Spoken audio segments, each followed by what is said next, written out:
Hello students, welcome back to the sixth video of this playlist. In this video, we will be solving question number 6 from the recent past paper of Pure Mathematics 1, which is the October 2023 P1 paper. So let's get started with question number 6. So here the question says the equation 4 times p minus twice of x equals 12 plus 15p over x plus p, where x not equals to negative p, where p is a constant, has two distinct real roots. Okay, so part A is asking here to show that 3p squared negative 10p negative 8 greater than 0.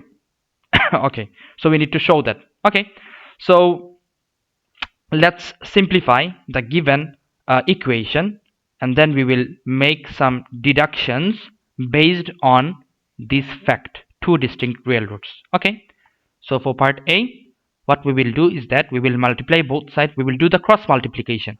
So 4 times p minus twice of x times x plus p, that would be equals to 12 plus 15p. Okay, so multiply out the brackets. So xp plus p squared negative twice of x squared negative 2xp, this is equals 12 plus 15p.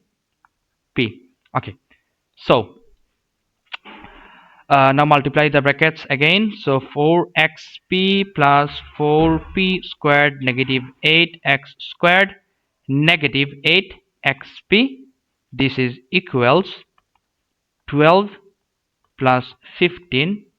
Okay, let's do one thing. Take all the terms on the same side. So take 12 plus 15p to the left. So it will be negative 12 negative 15p, this is equals 0. Okay, so the question says has two distinct real roots. Okay, so here, since it is a quadratic equation, so let's represent it in the form of ax squared plus bx plus c. So take all the terms with x squared on the same like together. So negative 8x squared, are there any x squared? No, only negative 8x squared, it is 1. Okay, it is 1 and only. Okay, next is the terms with x. We have plus 4xp, and then we have negative 8xp. Okay, negative 8xp plus 4xp, that would give you negative 4xp. Okay, xp.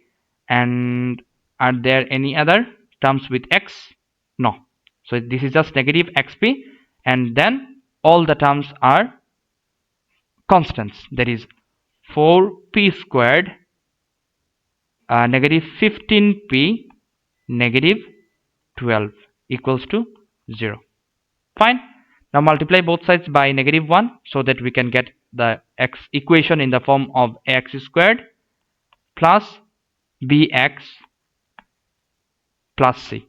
So it will become, we are multiplying by negative 1, so it will become, keep it plus, and then write it like this. Negative 12 will become positive 12, negative 15p will become positive 15p, and positive 4p squared, it will become negative 4p squared. This is equals to 0.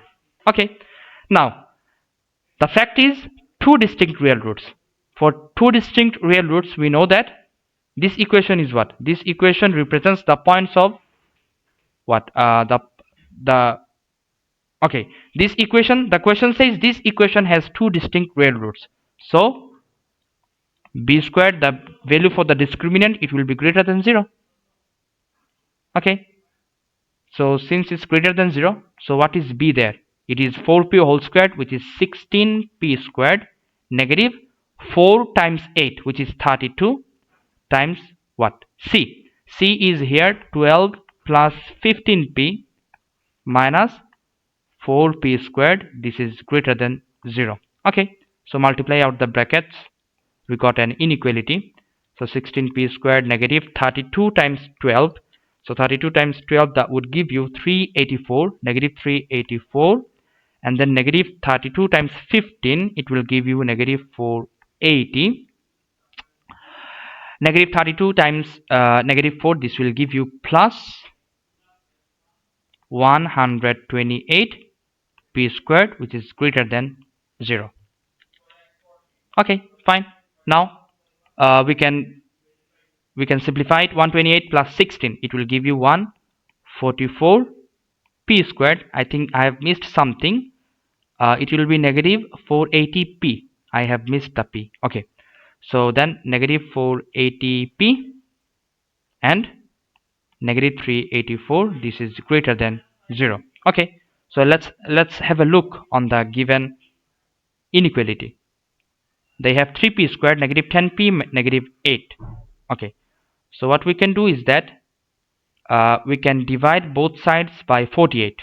How did I understand? The coefficient of p, it is what? 10, negative 10. So if we divide 48, divide by 48, we will have negative 10 here. So let's do that. 144 over 48, this is 3. So 3p squared, negative 10p, negative 384 over 48, that would give you 8, greater than 0. That's exactly what the part A has asked for. Fine. Okay, next is part B. In part B, the question says, hence using algebra, find the range of possible values of P. So we need to find out the range of possible values of P. That means we need to solve this derived quadratic inequality. Okay, so for solving quadratic inequality, at first we need to figure out the critical values. Okay, so let's say at critical points, what? 3p squared and negative 10p minus 8, it will be equal to 0. Okay, now solve for p and get the values of p using quadratic formula. So okay, I think we can do middle term. 3 times 8, this is 24. 12 times 2, so 3p squared negative 12p plus 2p minus 8, this is equals 0. So we can take 3p common. So if you take 3p common, what you will get here as factor, if you take 3p common, it will be p minus 4, p minus 4, and then from the last two terms we can take plus 2 as common. So if you take plus 2 common, so it will be p minus 4. Okay, plus 2 common, so plus 2, p minus 4, exactly, perfect. Okay, so we got the critical values, that is p equals to negative 2 over 3 or p equals to 4. Okay, now consider the inequality, the quadratic inequality. The quadratic inequality, it says 3p squared negative 10p minus 8 greater than 0. So we need to do a sketch. So it is 3p squared. Okay, so this sketch will be like, okay, how to sketch it? We need to sketch this quadratic expression, 3p squared negative 10p negative 8. So the coefficient of p square, it is what? Positive. So it will have a minimum turning point. So it will have a minimum turning point, and yeah, it will have a minimum turning point. It will be like this. It will be like this. Okay, it's just a sketch. So the inequality, it wants the values of p such that the curve 3p squared negative 10p negative 8, it will be above the x-axis, greater than 0. Greater than 0 means above the x-axis. So which part of the curve is above the x-axis? This part. This part is above the x-axis. This part is above the x-axis. So these two parts of this curve can be found for which values of p? For p greater than 4 or p less than negative 2 over 3. That is, if you move to left from p equals to negative, this is p equals to negative 2 over 3, and this is p equals to 4. So if you from 4, if you move to the right, you can see The curve is above the x-axis.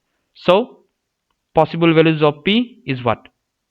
Possible values for p are p less than negative 2/3 or why, or because it has no common. The possible values of p has no common. It has no common, that's why or. So p greater than 4. These are the range of possible values for p. That's it. That's what part B of question number 6 has asked for. Fine.